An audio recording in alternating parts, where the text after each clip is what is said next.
Tortang alamang or tortang maliliit na hipon. Meron tayo ditong dalawang baso na uyabang or yung maliliit na hipon. Dalawang kamatis, dalawang sibuyas, then dalawang itlog.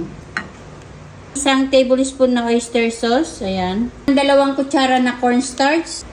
Gagamit ako ng crispy fry yung original. Maglalagay ako ng dalawang kutsara din.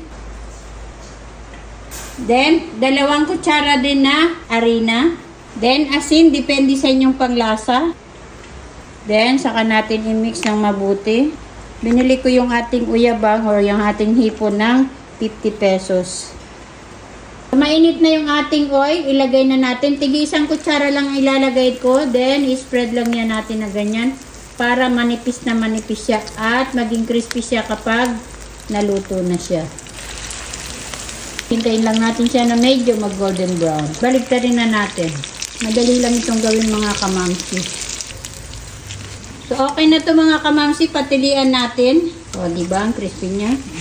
Masarap tong kainin kapag mainit. Masarap din siya kapag malamig. Pero crispy siya kapag mainit-init pa. So, i-ready na natin yung ibinabad natin na suka. So, eto na mga kamamsi ang ating tortang alamang or tortang maliliit na hipon. Kain po tayo mga kamamsi!